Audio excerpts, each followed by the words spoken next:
What's going on, everybody? This is James Grandmaster Facts Boyce, and welcome to another episode of the Facts Project. Happy 2023, everybody. Today, a very special guest, veteran in the game, Chuck Satterlee, who is definitely bringing a lot of veteran knowledge to us here today on the Facts Project.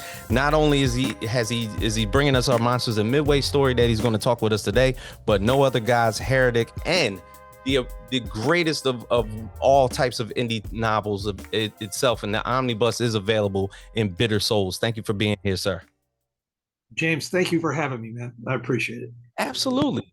So not many times do I get a chance to talk to people who have been doing this for a very long time. For the most part, I get to speak to people who are pretty new to this, and they might have a couple titles under their belt.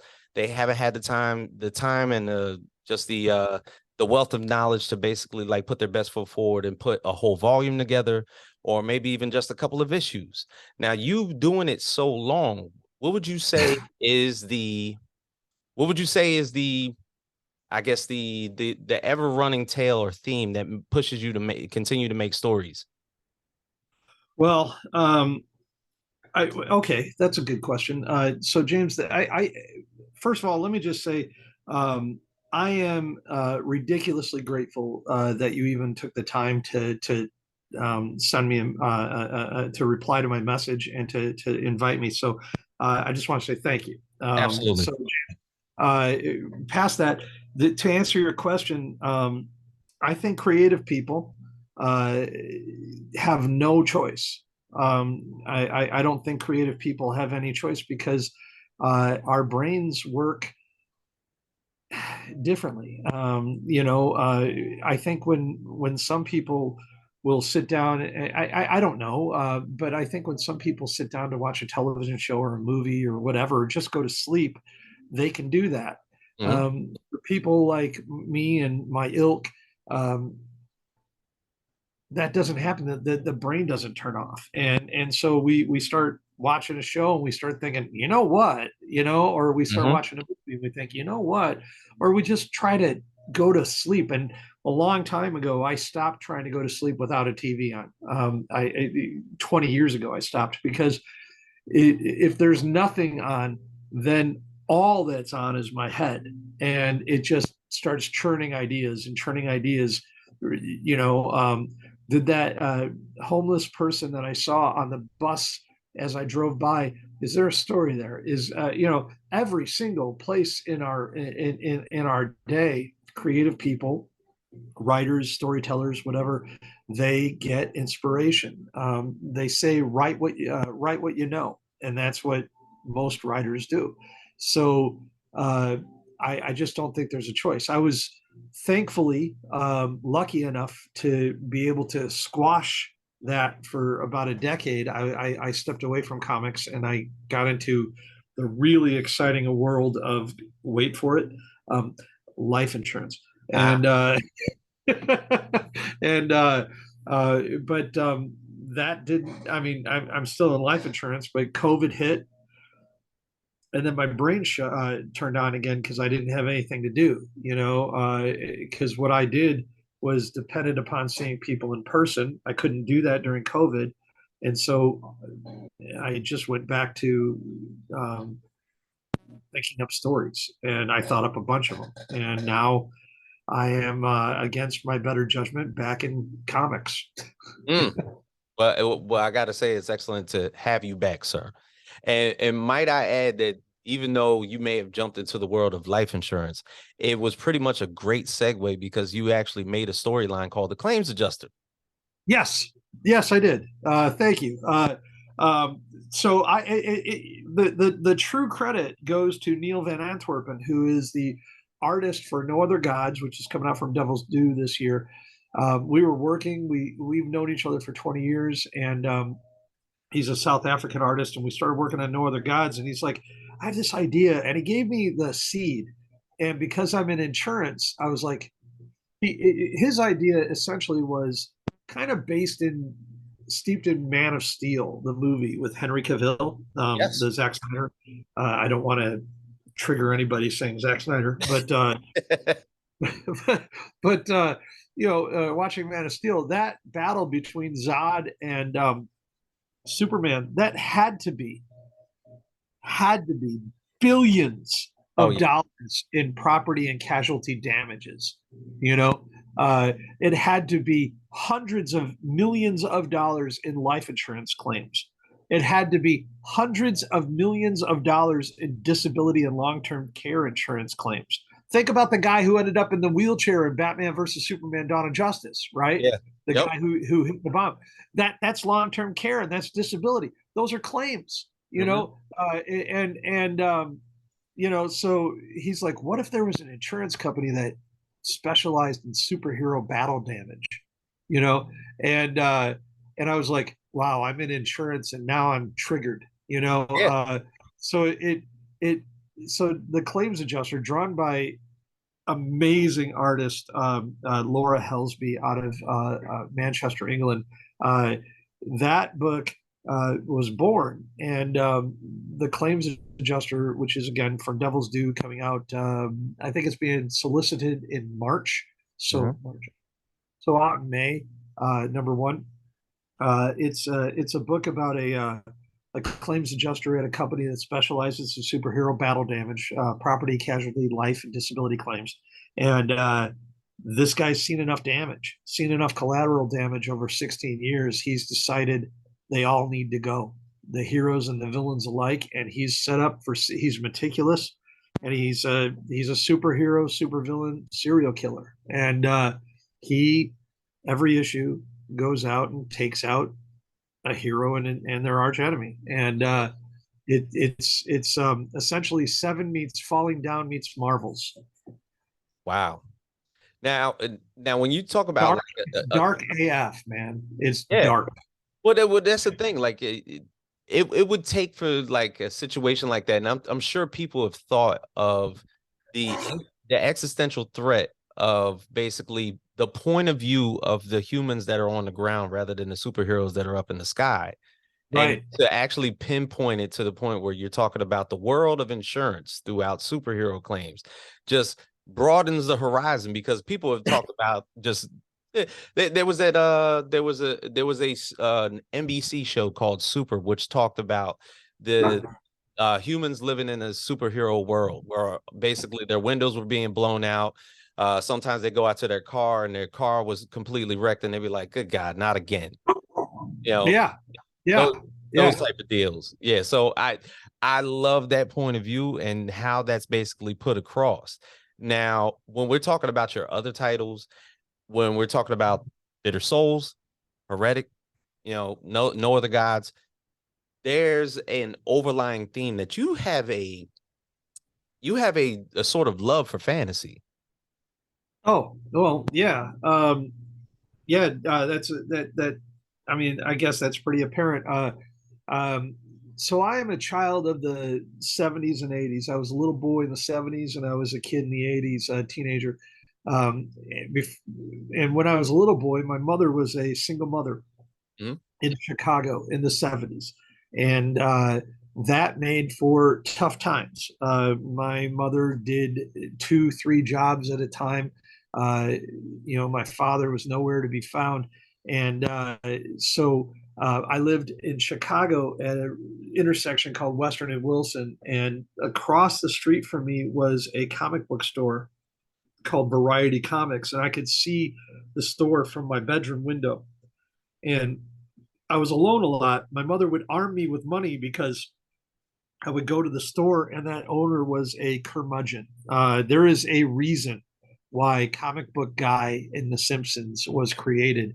And that's because there are a lot of guys that are like that, that run comic book stores. Thankfully, not my LCS in Chicago, Dark Tower, but nonetheless, there's a lot of curmudgeons out there. So my mother would arm me with money, Right. and and I would go down and I would buy those comics, and I would have $1 or $2, so I could buy 4, 6, 7 comics back then, Yeah. and I'd read them and just get lost in those stories and start thinking up ideas and stories and everything else. And so that is how I became in love with superheroes, fantasy, sci-fi, all of it, action adventure, because it was my babysitter, Mm. and so I would, and so yeah, I think that probably shows in what I do now. Now, as far as your newest title in Monsters of the Midway, what you tend to have sort of homage to the city of Chicago. You have in the beginning you refer to it as a section of Chicago known as Bucktown. Now I asked you, is Liars Club Post 147, is that an actual place? Oh, it is. It is a bar, and it is where we're having the Monsters and Midways release party on Friday night of C2E2. If you can get to Nice. C2E2, you are invited, James. Thank you. We're going to have a number of metal bands, and the Ben Templesmith cover will be available in.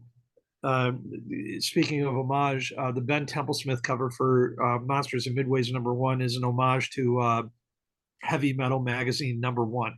I was going And to ask you that. I was going to say, I was like, how many subscriptions to Heavy Metal Magazine have you watched? Have you read? oh, uh, I could literally reach over and grab you a pile of heavy metal. Ah, man. But um, yeah, one of my favorite stories of the past year was written by Ron Mars. But heavy metal is awesome. And then my writing partner Nick Goodwin is my age, and the artist on Monsters and Midways, an insane artist named Jeremy Meggert. Wow. He is a music savant. He understands guitars. He worked at a guitar center for a lot of years as a sales manager. And so Monsters and Midways is steeped, yes, in Chicago, but also steeped in 70s metal. It's steeped in it's steeped in fantasy and sword and sorcery, and it's set in 1970s Chicago. So what more could you ask for? It's it's a blast. It spans all space and time, but it's set in the 70s in Chicago. Nice. Now, as far as the storyline itself, I mean, we're looking at a gentleman by the name of Dave who has his own heavy metal band, and then inexplicably, was that The band is called Gut Bucket. Gut Bucket? So, Yeah. so he has his own band, Gut Bucket, and inexplicably, a monster arrives at the concert to where, out of nowhere, a wizard shows up with a very Yeah. magical axe, and then Yeah. boom, We'll find out later it that starts from it's. there. Yes, it does. We'll find out later that the wizard has been kind of following Dave for a while because he had a belief that he was a latent barbarian. In our world, Monsters and Midways, we have a few different types of magical creatures. One is a wizard. Wizards are immortal unless they're killed by another wizard, kind of from Highlander ilk, if you will. Okay, okay, yes, yeah. Yeah.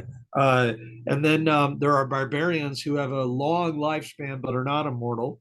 They just age very slowly. Barbarians can wield and hold magic weapons. Mhm. And then there are makers. Makers are mortal people with normal lifespans who have the ability to craft magic weapons. Mm. And then there are elves, and the elves in Monsters and Midways are people of color. All There is no elf that is white, and elves in our book, elves are especially uh, uh, skilled at crafting seals, golden seals that will stop dark magic from seeping from the earth. Mm. Dark magic is responsible for every monster we have on record. The Loch Ness, the Yeti, Bigfoot, all of them. All of those monsters are mutated animals that are mutated by dark magic seeping from the ground. Also, it's responsible for most of our natural disasters, from Pompeii to Mount St. Helens, Mm. to earthquakes. Dark magic causes all of it.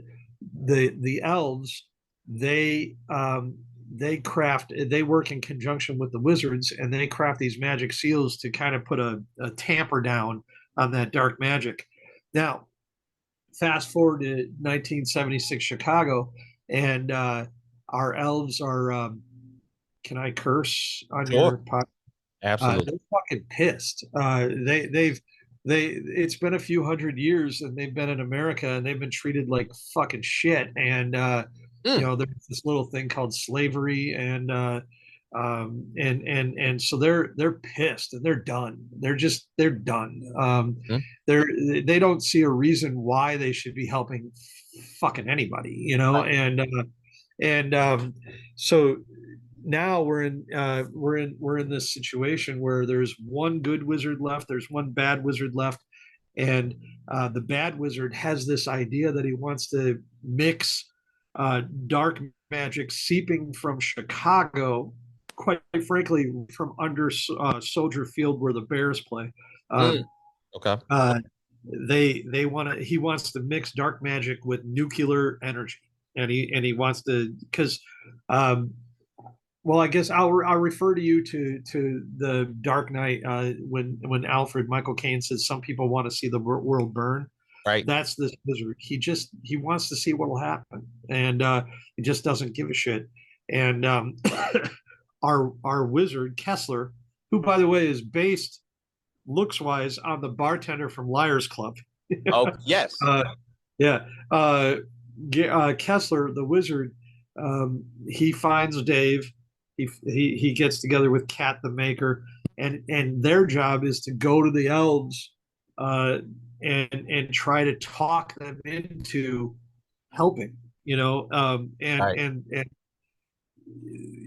At first the elves are they're not having it. They're just like they're just like Yeah. you know Help yourself. yeah. Oh, come to us. Okay, yeah, all right. So we try to throw in a little social commentary, but it's a fun story. And there's enormous axes, big monsters, lots of Chicago, but it's we also include Vietnam. Yeah. We include Pompeii. We include in issue 2. We open at the Salem witch trials. So we cover all of it. And But though there's a overlying I guess there's an overlying theme that throughout even these historical time frames, there's monsters throughout the entire story. So even when yeah, you're back in absolutely. Vietnam, they get attacked by monsters. You're thinking that the Viet Cong are coming, and no. No, it's mutated tigers Yeah. and such. And I thought of the tigers because of I love watching movies. Do you remember? Have you ever seen Apocalypse Now, James? Yes. Okay, that scene where that Creole cook is in the jungle and he's looking for some mangoes, and all of a sudden it's a fucking tiger. Yeah. A Yeah. gigantic like Bengal tiger just like jumps out of nowhere. Right. And that's where I got the idea for the tigers. But these are mutated tigers because our evil wizard is on a quest to kind of find this. He's not an evil wizard yet. He's part of a family that's been searching for this entity, Okay, so I was literally can going be to ask you that. possessed. Yeah, Yeah, because he wants to be possessed by it. I saw him what was it in his of course he's a soldier in Vietnam, but I was wondering if he was already a wizard and was pretty much like hiding in plain sight almost per se. Yeah, no, he's a regular human being, and we learn in issue 2 when we open to the Salem witch trials that his family witnessed um, this dark wizard during the Salem witch trials, and since then, his family, the Corwin family, has been searching uh, for this wizard with the sole intent of acting as a vessel Mm. for the wizard to take form again to do what he needs to do. Um, he gets a letter from his mother, and it's an odd letter. He reads it on an aircraft carrier, and the letter is just like, good luck in your task. His own mother is like go get possessed by this evil wizard, you know, hey, with all due respect, and I'm not trying to get political, but there's some fucked up families now that are just like, go get possessed by this guy who was the president, Right. Yep. so it's not that much different. It's just Yeah. ours is a comic book and magic, you Hmm. know. Yeah. There are some fucked up families out there. Yeah, because you're looking at somebody who probably is looking at who probably saw one singular incident to where they can achieve ultimate power, and then was like, as fucked up as that may be, maybe I should go look for that power as well. Right.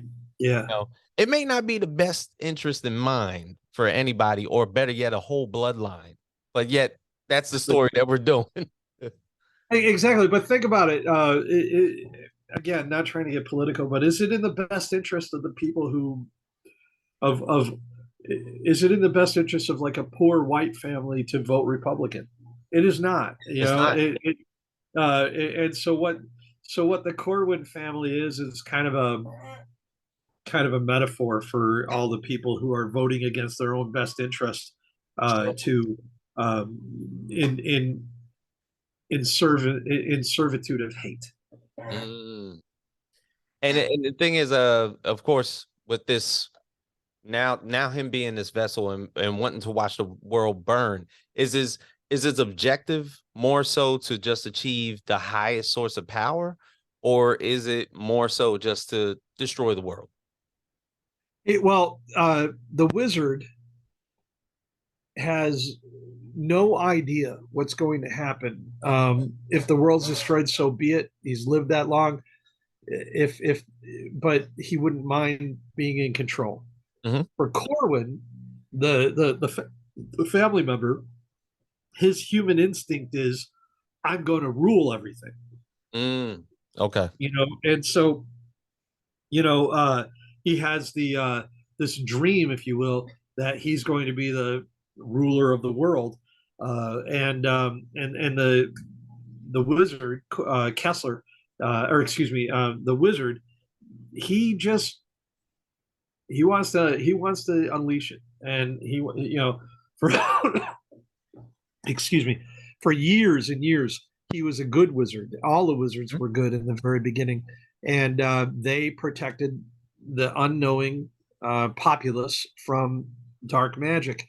And at some point, some of the wizards were like, why are we doing this, Yeah. and so that created a rift, and that kind of brought in the Highlander idea, where Mhm. over the years we got down to just two wizards, and now we're at the apex of a multi-century battle between these two guys, and it ends in Chicago on the Midway, in Soldier Field.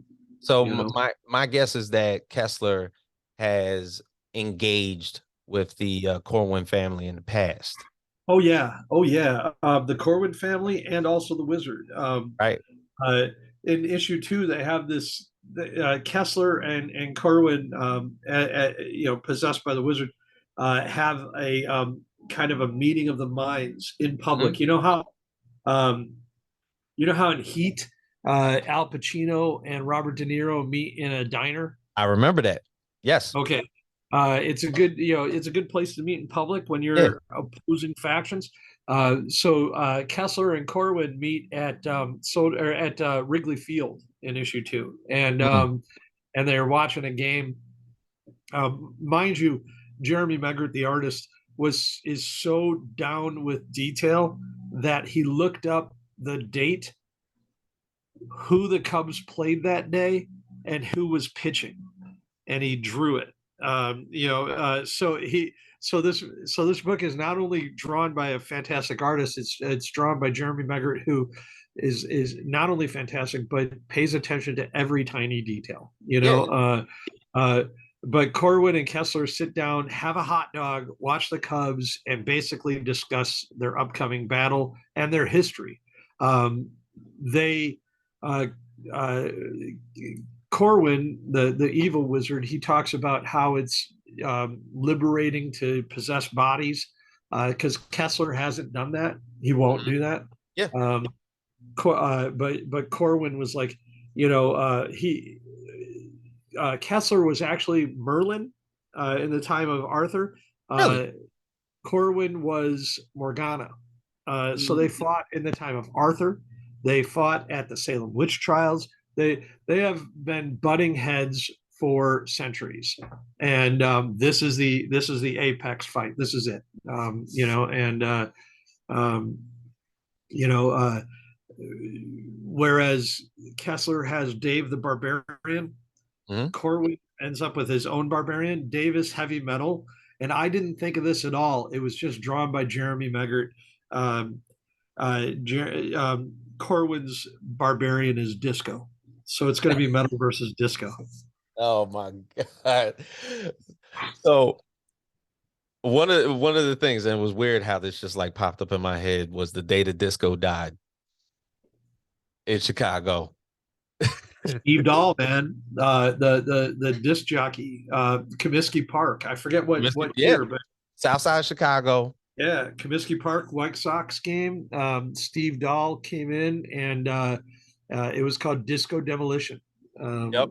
Ran Yeah, over, well, destroyed, burned, just basically. just fucked up disco records left and right.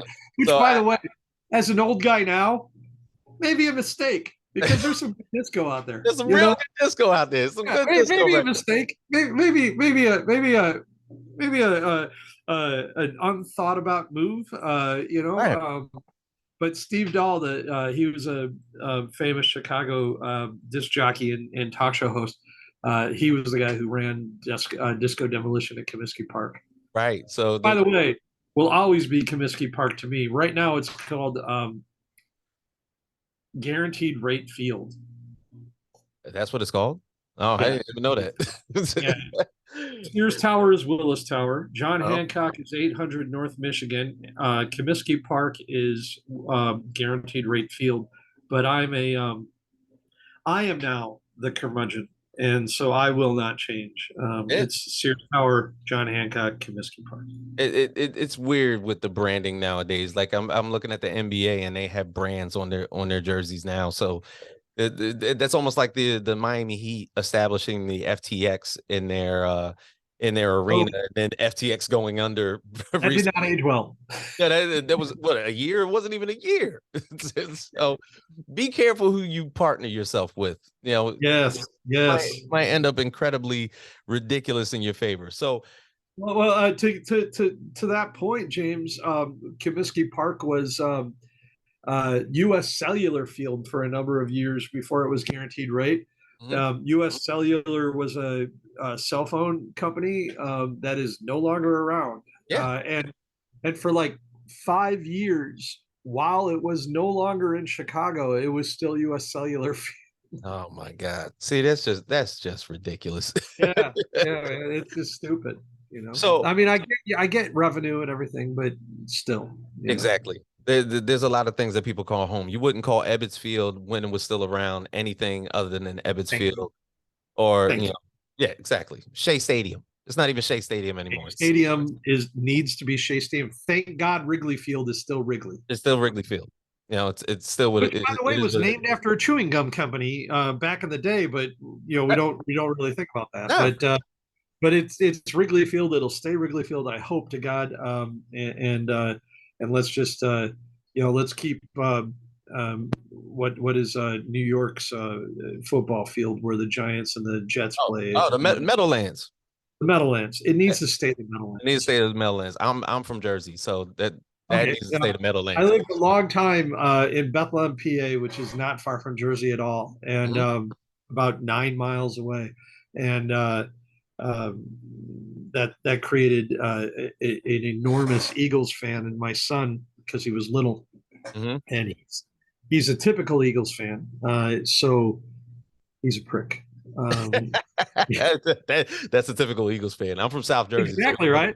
we have a lot of Eagles fans out here, so I can totally Are understand. you Giants, Jets, or Eagles? I'm a Giants fan. Giants. I'm a Giants Okay. fan. We're going to the Hey, playoffs man. too.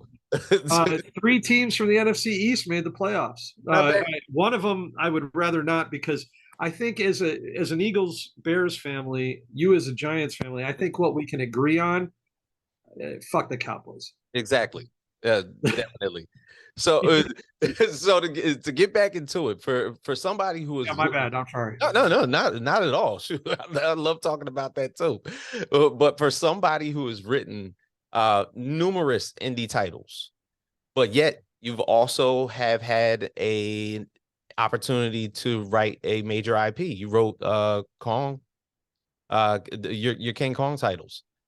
Now, what Yeah, would you say that that was like a dream come true, writing for a major IP, or would you say that that was like sure. that was just something that you wanted to try your hand at, but yet indie is my thing?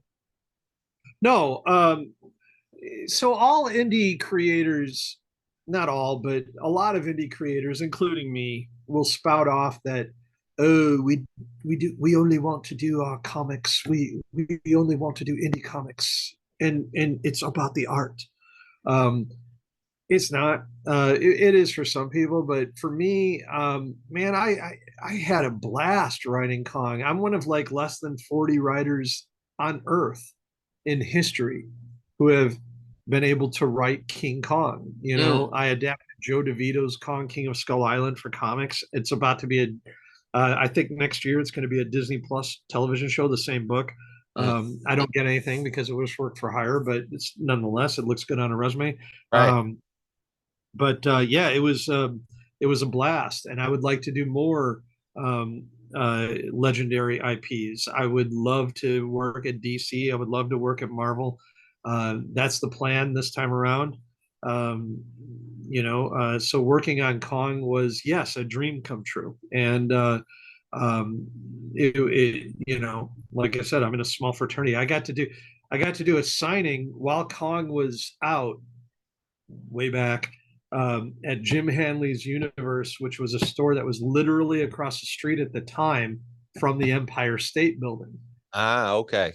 And so my family and I, we went to the Empire State Building, went up to the observation deck the day of the signing, and um, there was a big, gigantic, what I thought was a Kong stuffed toy, Hmm. like life size. It was in this chair, and my wife said, "Hey, go! You're writing King Kong, so go over and take a picture with Luke." And my son and I, when he was little, and we went over to take a picture with this giant stuffed thing, and it was a guy in a costume, and he Oh stood up. my He God.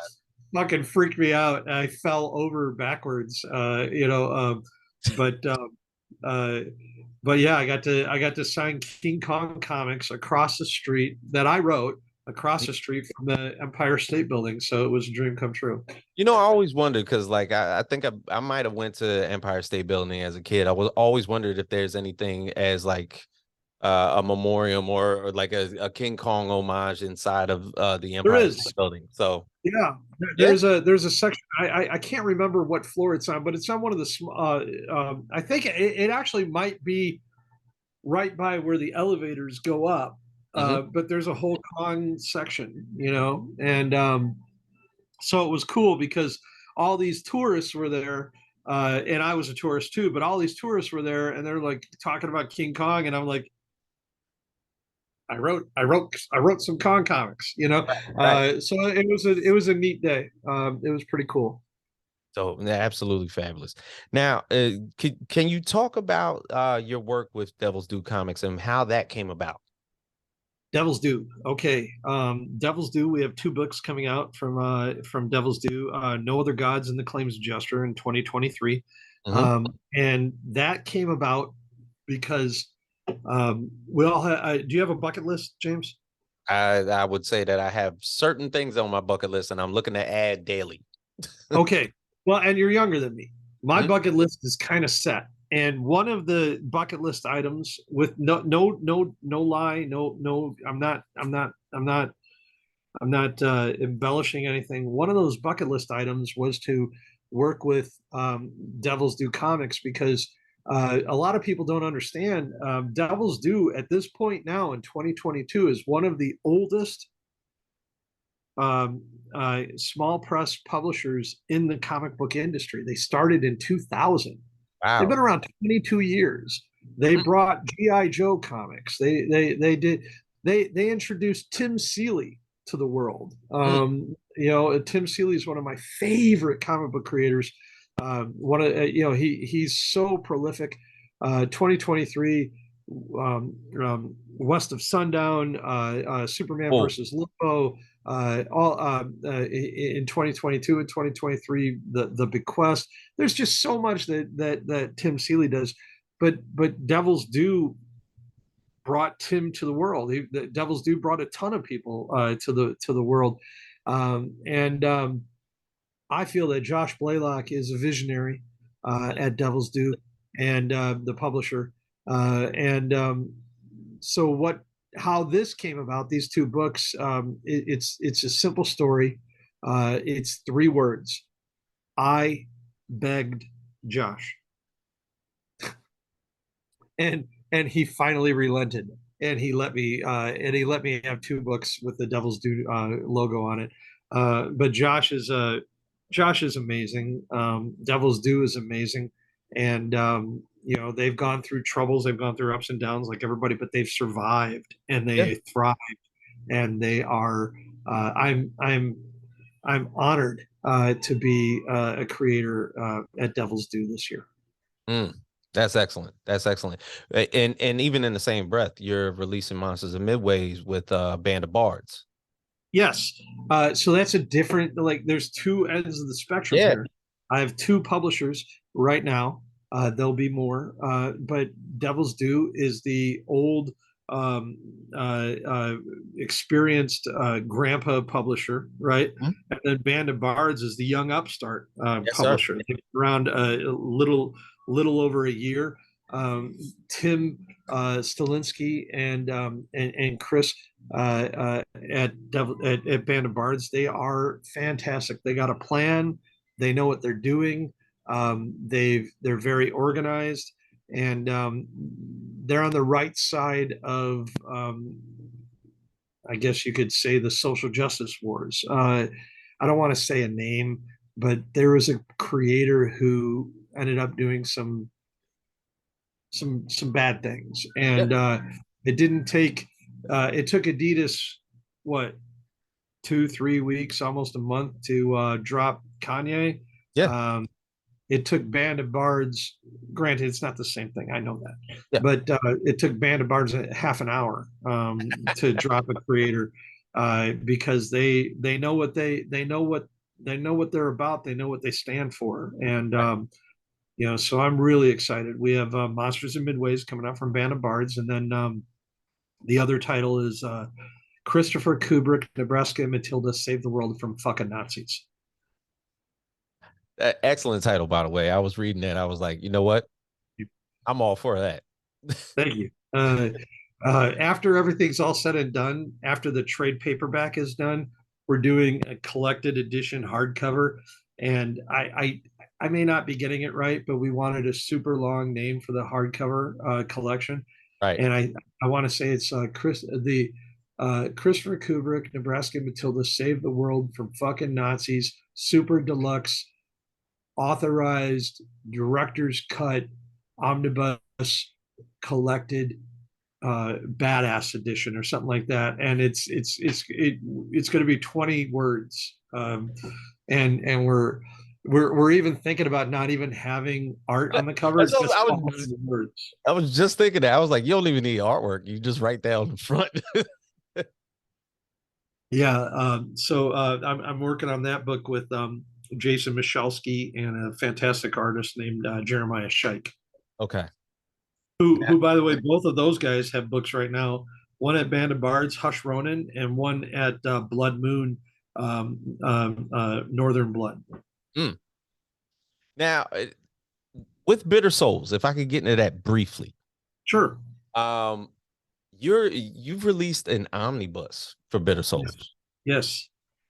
And for an indie creator, just the relentlessness to actually put forward an omnibus of your work through all indie the whole time without a major distributor and anything is a tale all its own, because it's showing basically your persistence at your craft.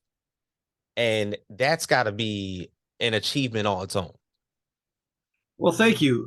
So, A Bitter Soul started at Speakeasy Comics, ended at Marcosia, but all the entire time it had mostly the same creative team. It was me, and then this artist, unknown guy. Not very many people knew him. He worked on a unknown character. It was from a small publisher. What, gosh, DC. I think It, the public. I It's believe hard so. for me to remember the name of the publisher. And the character was like a guy who like lost his parents or something, and he was angry about it, and I think it's like Ratman or Batman or something. Right. Yeah. And Yeah. Yeah. yeah, and the artist's name was Norm Brayfogle, Right. and Norm worked on Up Bitter Souls for 9 issues with me. Norm became my good friend, and he died in 2018. And the omnibus was the idea for the omnibus was to honor him.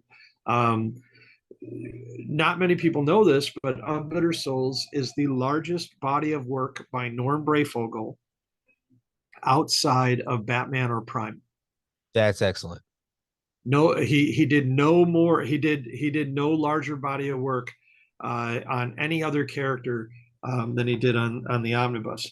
Uh, I did a Kickstarter. We raised enough money to make it. It's 400 pages. It's hardcover. It's oversized. It's got a slipcase. Everybody who ordered it is still waiting because I'm a fucking idiot. And I we have tons of Ooh. copies of it, and it's done. But I ordered 9 by 2 by 12 boxes, Yeah. and this book is 9 by 11. But I needed 9 by 3 boxes because I did not take into account, because I'm a shipping rookie. I've never done this, Right. Right. Right. Uh, Right. I didn't take into account. I need to wrap this with bubble wrap. Yeah, man. Or else it's gonna arrive, and my backers are gonna be fucking pissed that it's all dented up and everything. So I had to negotiate a return with Uline, Hmm. uh, and I reordered 150 9 by 3 by 12 boxes. That's how weird Kickstarters can be, because you're your own marketing guy, Yeah. your own writer, your own shipping department, your own ordering, and I did not know what I was doing. I admit it. This is my first time out. I listened to a lot of smart people: Jimmy Palmiotti, Greg Pak, Carmela Camara, all these people telling me the things, and I listened to them for the most part, but I didn't take into account bubble wrap. So I'm about a so we were a couple months behind because of a proof that came and it was in shitty condition. I ordered a second proof from China, and now I'm about a month behind on where I hoped I would be because of that. All because I'm an inexperienced idiot. Mm. I wouldn't say you're an idiot, sir. Not at Uh, all. Not in the slightest. well, when it comes to this stuff, I'm inexperienced at the most, but this is it. Oh man, That, that's great. that's the cover by Tim Seeley, and it's pretty amazing. It's pretty cool. I just wanted something that Norm would be proud of, and I think he would be proud of it. Definitely. I would think so. Good Lord, that looks amazing. Yeah, Now, give me your address after this, and I'll send you a copy. I absolutely will. Absolutely. Now, for as many years as you've been writing in here, who would you say exactly were your writing inspirations, or better yet, your heroes in comic books? So, writing inspirations, a lot of people will say Alan Moore and Frank Miller, including me. Mhm. They were big inspirations, but I'm a big fan of the journeyman workhorses in comic books. Mark Waid, Yeah. Brian Augusta, um, John Ostrander, Mike Grell, Ron Mars, uh, Grunwald, all those guys. Those guys, they churn out books, man. And they, with all due respect, I feel like Ron Mars deserves Alan Moore or John Ostrander or Brian Augustine, or especially Mark Waid, deserves Alan Moore or Frank Miller status, and they never get it. You know, Mm-hmm. they're highly regarded, but to me, those guys are the guys that are just churning out books monthly all the time. You know, these days, if Alan Moore does a book, it's a fucking event, right? Yeah.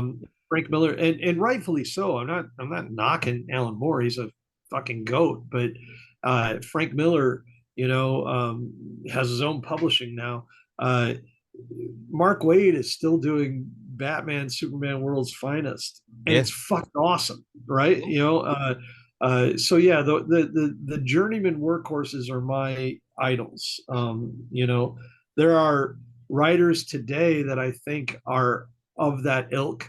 Mm. Steely being one of them.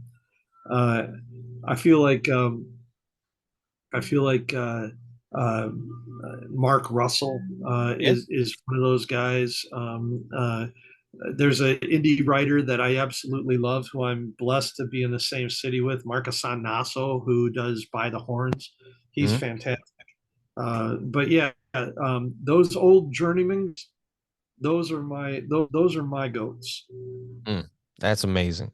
Now, if you could, with basically all these impending titles and all these upcoming releases that you pretty much have out, 2023 seems to be shaping up for you. Now, I hope so. yeah, like as far as we're looking at, what we talk about, 3 releases in 2023 alone? For Four. it's No Other Gods and The Claims Adjuster from Devil's Due. No Other Gods is penciled and inked in the first couple issues by Neil Van Antwerpen.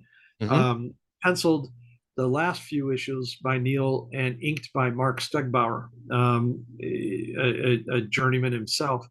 Uh, it's colored by Nicholas Michael and lettered by the goat of letters, Tom Orzechowski, Guinness Book of World Record holder for the most issues consecutively of a comic, Spawn. Mm. He's lettered every Spawn issue ever. Um, then the Claims Adjuster from Devil's Due, which is co-story by Neil and me, layouts by Neil, but penciled and inked by Laura Helsby, who is going to be bigger than anybody I work with. Um, Colored by an amazing colorist named Leslie Atlansky, and lettered by an old pro, Chuck Molly, who is one of the longest letterers on ElfQuest. Mm. Um, and then from Band of Bards, it's Christopher Kubrick, Nebraska Matilda Save the World from fucking Nazis, co-written by me and Jason Michalski, drawn, pencil and ink by Jeremiah Scheich, colored by DC Alonso, and lettered by a fantastic letterer, graphic designer, who actually, same guy designed the Of Bitter Souls omnibus, Ah. Hector Magret out of Mexico City. So that's a good team. And then there is uh, Monsters and Midways, which is literally in previews right now uh, for the first issue. That is co-story Nick Goodwin and myself. Nick is a really good friend of mine. Um, uh, Penciled and inked by the other artist that I think is going to blow up soon, Jeremy Meggert. Mm. And then colored also by Nicholas Michael, who's coloring No Other Gods, and lettered by Tom Orzechowski. So those 4 books are in 2023. I may have a fifth, but I don't know yet. Mm. That's absolutely fantastic. 4 issues within the entire year. Now, for a lot of these young fledgling writers, creators that are basically trying to put their best foot forward and do indie for the very first time, you being someone who basically has done signings at Comic Cons and everything like that, when you encounter one of these young creators, what is the usual first question that they ask you? Writer or artist? Writer. Writer. Okay. How do I break in? That's the question I've been asked a million times. And considering I have technically not really broken in yet, Yeah. I guess the answer is I don't know. But truthfully, writing comics is it's a fucking grind. You can't, um, you know, if I'm an artist, I can go to a con and I can do a portfolio review. I can show people. I can do this. I can do that. Nobody wants to read a script at a con, you No, know. not at all. So, honest to God, one of the only ways you can really break in, and I know this to be true because I kind of know people, and I'm not trying to name drop, but Jesus, I have friends that are. One of my best friends in comics is currently drawing one of the biggest comics DC is doing right now. Right, that doesn't really mean anything when it comes to the writers. So, what I would tell a young writer is find an artist, team up, put a book out. This is a golden age. When I was starting out, we did not have crowdfunding. Yeah, You know, we didn't have Kickstarter. We didn't have Zoop. I think it's called Zoop. you're right. Um, Yep. we didn't have uh, the other one that unfortunately you have to do a background check on the creator to make sure if you back it. That would be Indiegogo. Yes. I don't want to trigger anybody. I don't want 97 messages in my DMs tonight about how or after this airs. But yeah, truth be told, not every Indiegogo creator is that I thing we know. will not name. Yeah, But most of the thing we will not name are Indiegogo creators. this is true. So you have to be careful and you have to look it up and you have to do a background check. In fact, my buddy, my brother from another mother, Jason Michalski, I met him through Indiegogo. So I am, I'm not saying all Indiegogo is bad. I'm just simply saying that you have to be careful. Exactly. But anyway, so I would tell a young creator these days, find an artist with as much passion and game as you've got, put a book out, find colorist and a letterer or a letterer and a grayscalist colorist who will do grayscale. Just put a book out. Make sure it's quality. Even if you don't have a pro editor, ask your family and friends, and ask people that are gonna say no to you. Don't look for yes men. Find someone who's going to challenge you and say, "This looks stupid." Hmm. You know what I mean? This looks terrible. Fix it. If you can't get an editor, like right now, I had a conversation last night with Jason for an all ages book that we're doing with an artist named Sunny D, um, called Airbnb. Our editor from Band of Bards on Christopher Kubrick is Nicole DeAndrea. And we begged her last night to be an editor on this book because we feel that an editor is important. So have a third set of eyes, a fourth set, a fifth set of eyes on your project before you go to press submit at Kickstarter, Zoop, or Indiegogo, or wherever you go. But regardless, it's a golden age right now. If you want to put a book out, you can. You can. You don't have to ask anybody permit. I guess you have to ask the crowdfunding website permission, but they pretty much will. If you do your homework, they'll pretty much approve you.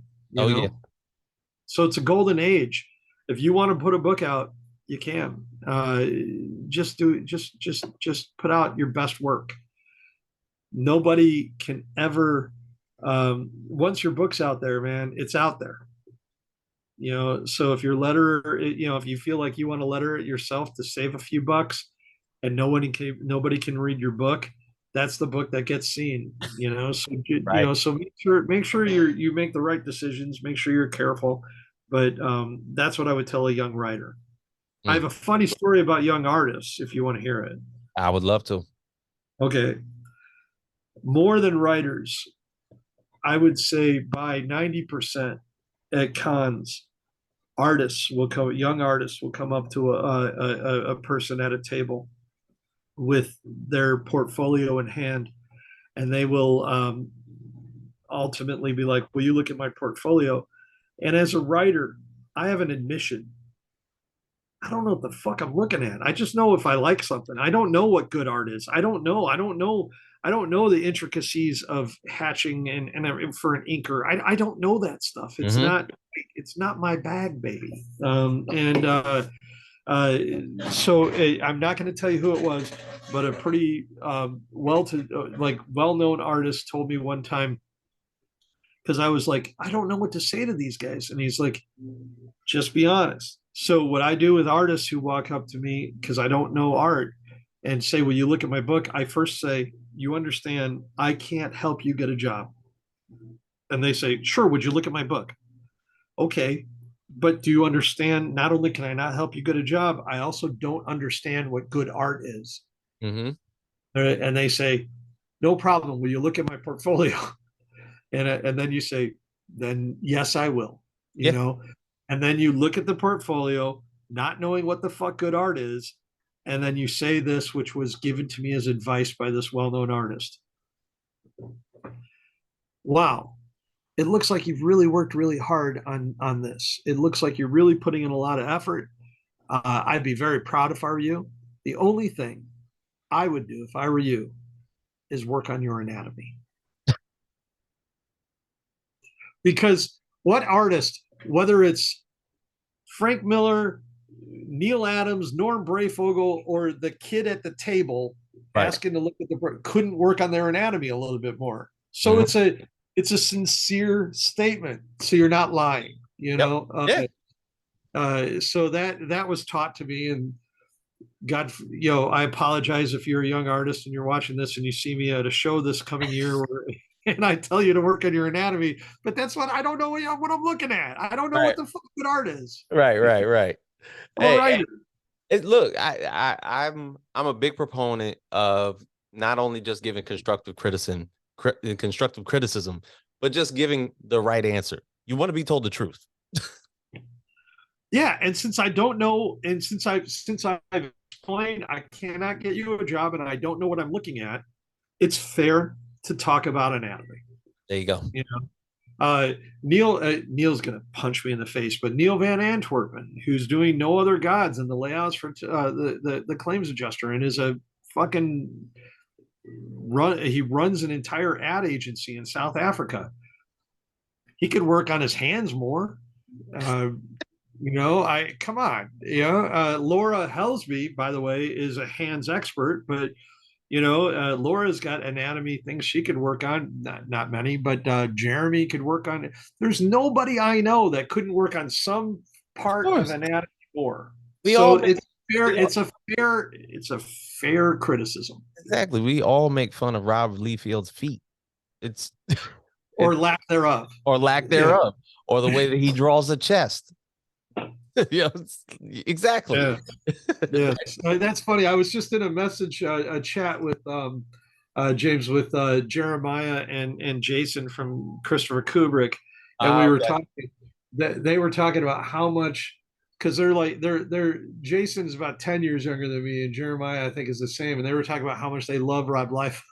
Oh, and, no, hey, look, hey man, but, hey, art is in beauty exactly. is in the eye of the beholder. I am I look, I bought Youngblood, I did too. in the 90s.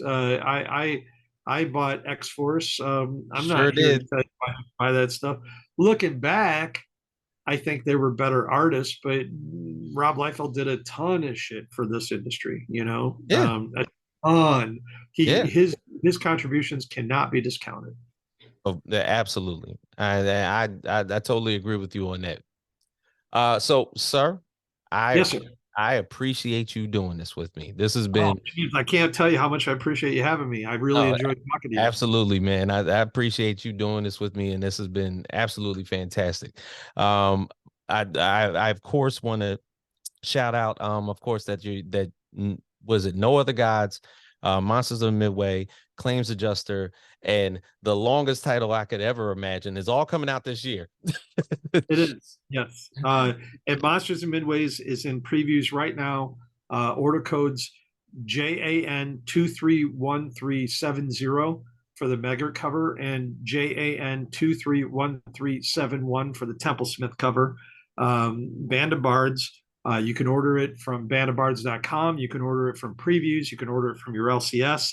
You can find information about it at Defective Comics, COMIX. That's defective, not detective, defectivecomicsix.com.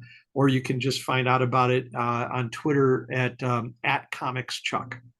Nice, nice, sir. It's been a pleasure, man. Thank you for doing this with me. James, I appreciate it, man. I hope I can talk to you again sometime, man. Absolutely. So for James Grandmaster Facts Boys, Chuck Satterlee, thank you for doing this again, and we are out.